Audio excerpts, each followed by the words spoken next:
नमस्कार साथियों, मैं हूं आपका दोस्त राजकुमार और एक बार फिर से स्वागत करता हूं आपके अपने भरोसेमंद यूट्यूब चैनल राज ऑनलाइन एजुकेशन आपके एक और खास वीडियो में। ये वीडियो तो आप जो भी बेरोजगारी भत्ते का फॉर्म भर रखे हो, सबमिटेड है, वेरीफाई है, अप्रूव्ड है या इंटर्नशिप कर रहे हैं, घर बैठे भत्ता उठा रहे हैं, सभी को देखना बहुत ही कंपलसरी है। आज मैंने कुछ चुनिंदा चीज़ें काफ़ी वक्त लगाया उनको इकट्ठा करने में, और आज आपको वाकई में बेरोजगारी भत्ते से रिगार्डिंग कड़वा सच भी आपको देखने को मिलेगा। प्रूफ के साथ सारी जानकारियाँ मैं आपके पास पहुँचाऊँगा। काफ़ी नियम ऐसे थे जिनमें बदलाव हो चुके थे, काफ़ी लोगों को पता तक नहीं, आज तक पता नहीं है कि इन नियमों में छूट भी है क्या। बिल्कुल जी हाँ दोस्तों, हम इस वीडियो में बात करने वाले हैं भत्ते में जो छूट दी गई थी उनका लाभ अब तक काफ़ी बेरोजगारों को नहीं मिला है, और अलग अलग रोजगार कार्यालय अलग अलग नियमों को फॉलो कर रहे हैं। जब हेड ऑफिस से ये डिसीजन हो चुका है तो फिर उसके बावजूद बेरोजगारों को उस शर्तों में जो छूट दी गई थी उसका लाभ क्यों नहीं दे पा रहे हैं। 6 माह, अच्छी खबर यह है कि 6 महीना आप बिना इंटर्नशिप घर बैठे भी भत्ता उठा सकते हैं। ये भी एक छूट है जो काफ़ी लोगों को पता नहीं है। वो कैसे आप उठाओगे वो हम बताने वाले हैं। इसके अलावा इंटर्नशिप खत्म होने से मिलेगी बेरोजगारों को राहत। आखिर इंटर्नशिप खत्म कब होगी और इससे छुटकारा कब मिलेगा? इंतजार खत्म हुआ साथियों, अब आपके जनवरी बिल पास से रिगार्डिंग गुड न्यूज़ भी आ चुकी है। वो गुड न्यूज़ क्या है? और परेशानी यह है कि इंटर्नशिप करें या प्रतियोगिता परीक्षाओं की तैयारी, छूट के बाद भी नहीं मिली प्रदेश में 2 लाख से अधिक बेरोजगारों को राहत। ये हम नहीं कहते, ये न्यूज़पेपर की अपडेट है। इसके अलावा 3 महीने का जो कोर्स था कौशल प्रशिक्षण का, उसके बारे में क्या कुछ अपडेट है। और इधर सरकार ने भी राहत दी है, कुछ नियमों में संशोधन किया है, महिलाओं को छूट दी है, विशेष योग्यजनों को छूट दी है। और जो नया नियम था कि 20 घंटे आप एक सप्ताह में इंटर्नशिप कर सकते हो, तो उसका क्या है माजरा, डिटेल मैं आपको बताना चाहूँगा। यादें धुंधली हो चुकी है, लेकिन मुझे उन यादों को इकट्ठा करने में काफ़ी वक्त लगा और प्रूफ के साथ इस वीडियो को मैंने बनाने की कोशिश की है। वीडियो थोड़ा लंबा हो सकता है, लेकिन कड़वा सत्य आज आपके सामने मैं प्रस्तुत करने जा रहा हूँ।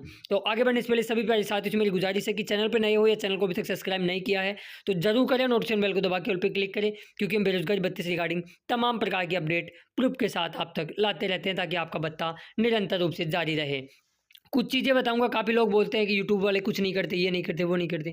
साथियों, हमने मंत्री अशोक चांदना से लेके रोजगार कार्यालय के डायरेक्टर से लेके जिला प्रमुख, विधायकों को, इसके अलावा हरमान बेनीवाल मान लो, और भी तमाम पार्टियों के दिग्गज नेताओं को हमने प्रपोजल तक भेजा था कि इंटर्नशिप पोस्टपोन की जाए, बेरोजगारी भत्ता 4500 की जगह मतलब इंटर्नशिप दूर दिया जा रहा है तो परिवहन भत्ता कम से कम 1500 से 2000 रुपये बढ़ाया जाए, और बेरोजगारी भत्ता जो महंगाई का दौर है उसके अनुसार इसमें बढ़ोतरी करना इस वक्त बहुत ही कंपलसरी था।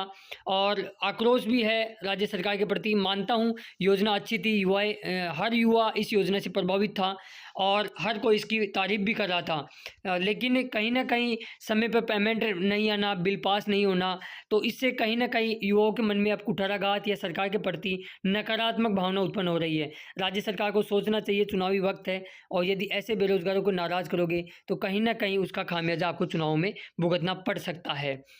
इसके अलावा सरकार का नियम है कि उपस्थिति जमा नहीं कराने पर बंद होगा बेरोजगारी भत्ता, ये नियम भी है। काफ़ी लोगों को पता नहीं होगा, हालांकि ये न्यूज़ थोड़ी पुरानी है, लेकिन मैं आपको एक बार फिर से बता देता हूँ। साथियों, काफ़ी साथी लापरवाह हो जाते हैं।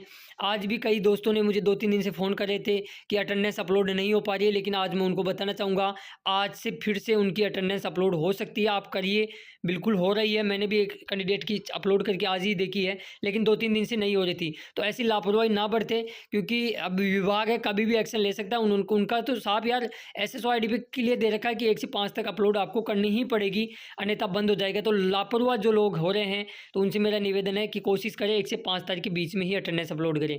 भाई उपेंद्र यादव ने भी काफ़ी कैंपेन चलाए थे, उस वक्त काफ़ी मतलब एक बूम सा आ गया था, सभी लोग इकट्ठा होकर अपनी अपनी सहयोग कर रहे थे तमाम। इसके अलावा युवा जागृति फाउंडेशन का भी मैं धन्यवाद करना चाहूँगा कि उन्होंने भी बेरोजगारों की मांग जिला कलेक्टर के उस वक्त के जिला कलेक्टर को भी सौंपी थी, लेकिन काफ़ी उस चीज़ का।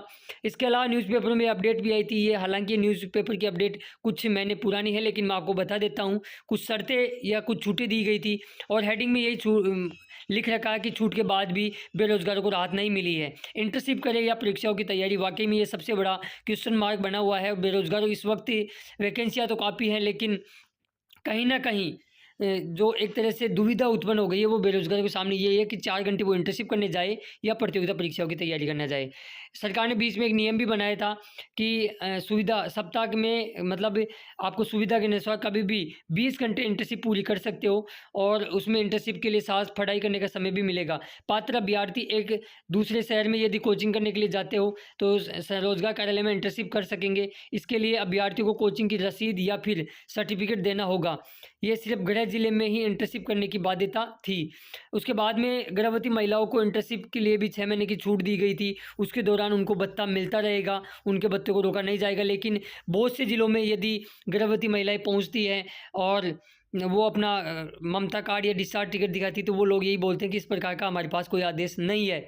ठीक है, सरकार के आदेश के बावजूद भी।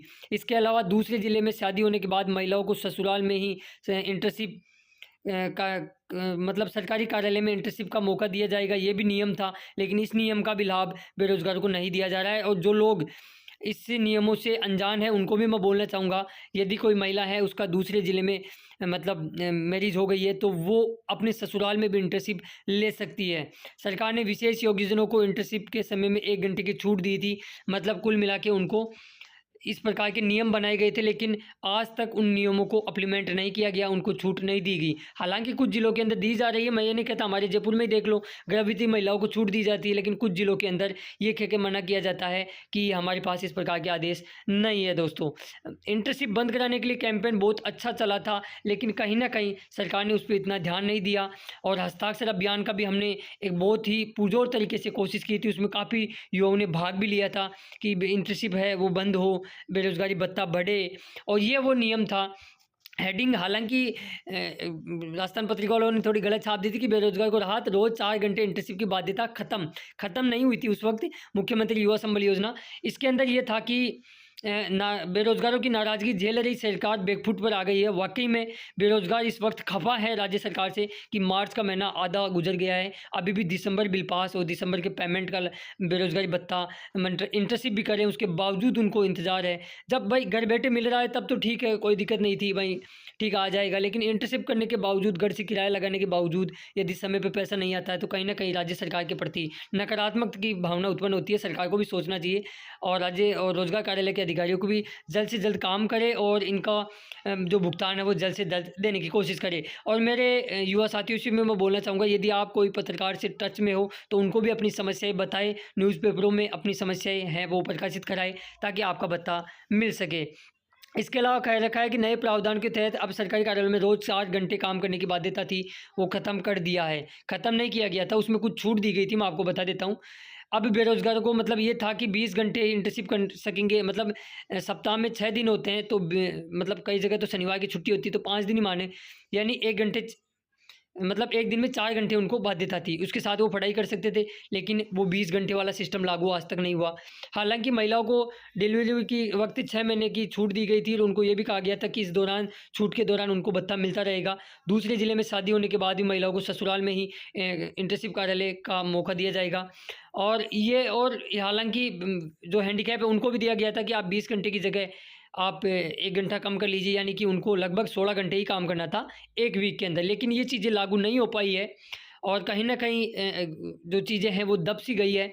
और आपने देखा होगा शुरुआत में जब इंटर्नशिप लागू हुई थी तो ट्रैफिक में ड्यूटी लगा दी, रात भर थाने में बेरोज़गारी भत्ता लेने वाले का नतीजा ज़्यादातर बेरोज़गारी भत्ता राजस्थान के टर्म्स एंड कंडीशन स्कीम से खुद से को अलग कर लिया था उस वक्त। और काफ़ी लोगों ने अपना बेरोज़गारी भत्ता बंद तक करवा लिया था। और कहीं न कहीं एक तरह से इंटर्नशिप जब तक ख़त्म नहीं होगी इससे राहत बिल्कुल भी नहीं मिलेगी साथियों, ये तो कन्फर्म है। भत्ता लेने के लिए बेरोजगारों को जिला कलेक्टर की अध्यक्षता में गठित समिति द्वारा प्रदेश के 23 विभागों में कार्य दिवस के दौरान रोजाना 4 घंटे इंटर्नशिप के रूप में काम करना था। और इस के चलते प्रतियोगिता परीक्षा की तैयारी कर रहे युवा भत्ते से परहेज करना ही वो मान रहे हैं कि ठीक है, या फिर जो आर्थिक तंगी से गुजर रहे हैं या झेल रहे हैं उनको इंटर्नशिप के चलते परीक्षा की तैयारी बाध्यता हो रही थी और वाकई में हो रही है। इंटर्नशिप बंद नहीं होगी जब तक राहत बिल्कुल नहीं मिलेगी। भत्ते के साथ परीक्षा की तैयारी करने के लिए पर्याप्त समय नहीं मिल पाता बेरोज़गार को, तो वाक़ई में ये सच है। मैंने खुद ने व्यक्तिगत, आप यहाँ देख सकते हो, हमने काफ़ी प्रयास भी किया था और हमारी टीम ने जयपुर में एक अच्छा प्रयास करने की कोशिश की थी। खुद मंत्री अशोक चांदना जी से भी हम मिले थे, लेकिन नतीजा बिल्कुल इसके अलावा जिला प्रमुख जयपुर से भी हम मिले थे, ज्ञापन वगैरह सारी चीज़ें दी थी, लेकिन इसका परिणाम कुछ भी नहीं मिला। बजट से एक काफ़ी लंबा आस था और मैंने ये पुरानी चीज़ें आपको दिखाकर ये बताने का प्रयास किया था कि ये जो छूटे हैं या ये जो लापरवाही आप कर रहे हो, इन चीज़ों से कम बचो, ताकि आपका भत्ता निरंतर रूप से जारी रहे। मांग हमारी लगातार जारी यही रहेगी कि जब तक इंटर्नशिप बंद नहीं हो जाएगी, हम लगातार प्रयासरत हैं। और आप सभी से भी मैं बोलना चाहूँगा कि आपके पास भी यदि आपके विधायक से अच्छे लाइजन है, तो उनको भी बोलो कि विधानसभा सत्र चल रहा है, आपकी आवाज़ विधानसभा में उठाए। और ये वक्त साथ ही चुनावी वर्ष है, इस वक्त में चुनावी वर्ष में सरकारें जो घोषणाएं कर जाती हैं वो कर जाती है, उसका लाभ मिल जाता है। और इस वक्त सभी संगठन अपनी अपनी मांगें मनवाने के लिए प्रयास कर रहे हैं, तो हम सभी को भी एकजुट होना पड़ेगा। और मेरा विशेष करके निवेदन है कि आपके विधायक को 2, 4, 5 लोग ही चाहिए आप, लेकिन उनको बोलो कि आप हमारे प्रतिनिधित्व हो, आपको हमने चुन के भेजा है, तो आप विधानसभा में हमारी आवाज़ उठाइए। न्यूज़पेपर वालों को भी अपनी पीड़ा बताइए कि मार्च का महीना लगभग आधा गुजर गया है, हम दिसंबर बिल पास या दिसंबर पेमेंट का इंतजार कर रहे हैं, जनवरी की बात तो छोड़ ही दीजिए। लेकिन हालांकि जयपुर हेड ऑफिस का यही मानना है कि इसी वीक में आपका जनवरी बिल पास हो सकता है, इंतज़ार आपका ख़त्म हो सकता है। साथियों, अब ये देखने वाली बात रहेगी कि इस बात में उनकी कितनी सच्चाई होती है, क्योंकि अभी हालांकि जनवरी की अटेंडेंस 100% किसी भी ज़िले की चेक नहीं की गई है। तो आई होप मैंने पुरानी चीज़ों से आपको काफ़ी कुछ चीज़ें समझाने का प्रयास किया है।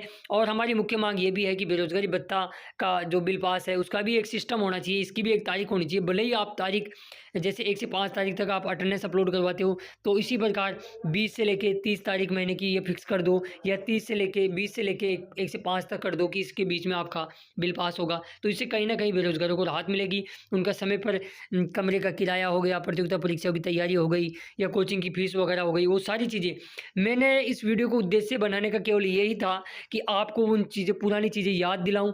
आपकी हकों की आवाज़ है वो राजस्थान के लगभग जितने भी लोग मेरे वीडियो देखते हैं उन तक पहुंचाऊं, ताकि संगठन में शक्ति होती है और सब मिलके एक बार फिर से हम प्रयास करेंगे। चुनावी वर्ष से साथियों, इसमें गहलोत वैसे भी जाने जाते हैं, सीएम साहब दयालु प्रवृत्ति के हैं, लेकिन कहीं ना कहीं जो बेरोज़गारों की बात जब आती है तो बेरोज़गार हमेशा निराश होता है। तो उम्मीद यही है कि सीएम साहब इन चीज़ों पे सोचेंगे और आप सभी 181 पे कंप्लेंट कराओ ना जब भी बेरोज़गारी भत्ते से रिगार्डिंग, तो इस चीज़ें की कराइए कि आपका भत्ता बढ़े या समय पे बिल पास हो या इंटर्नशिप बंद हो, इससे रिगार्डिंग भी आप अपने सुझाव ज़रूर दे सकती हो। आई होप ये वीडियो आपको जागरूक करने के उद्देश्य से बनाया गया था, इसका मोटो मेरा यही था। आपको ज़रा सा भी पसंद आया हो या आपको लगा हो कि आपकी आवाज़ उठाने की मैंने प्रयास किया है, तो आप इस वीडियो को ज़्यादा से ज़्यादा दोस्तों तक शेयर करें। और जिन साथियों ने अभी तक चैनल को सब्सक्राइब नहीं कर रखा है, ज़रूर करें और नोटिफिकेशन बेल को दबा के ऑल पे क्लिक करें। अकेला एक यूट्यूबर हूँ जो लगातार आपकी आवाज़ उठाता आ रहा हूँ। आप भले ही सोशल मीडिया पे जाके वो यूट्यूब पे जाके देख लीजिएगा साथियों, हमने लगातार आपकी आवाज़ उठाने का प्रयास किया है। कल भी मैंने जनवरी बिल पास से रिगार्डिंग कड़वा सत्य आपके सामने प्रस्तुत किया था, काफ़ी लोगों ने आपने देखा और इस चीज़ों को समझने का प्रयास किया। हम मिलेंगे नेक्स्ट वीडियो में ऐसी किसी खास अपडेट के साथ, और जो मैंने चीज़ें कही है उन पर एक बार ज़रा गौर कीजिएगा साथियों। और युवा आक्रोशित हैं, कहीं ना कहीं उनके नकारात्मक भावना राज्य सरकार के प्रति बन रही है। सरकार के पास अच्छा मौका है इंटर्नशिप बंद करके बेरोजगारों को अपना पक्ष में करने का एक सुनहरा अवसर है, तो इसको कहीं ना कहीं गंवाना उनको नहीं चाहिए। लेकिन इस पर हम प्रपोजल बना रहे हैं, जल्दी मुलाकात करेंगे कुछ उच्च अधिकारियों से। आप अपने कमेंट्स सुझाव हैं आपके, वो कमेंट्स में ज़रूर दें, ताकि उन चीज़ों पे हमें एक प्रपोजल बना के आपको वीडियो में बना के मैं पूरी चीज़ें बता भी दूंगा कि हमने ये सारी चीज़ें बनाई है और उसके बाद में हम प्रयासरत हैं। धन्यवाद दोस्तों वीडियो देखने के लिए।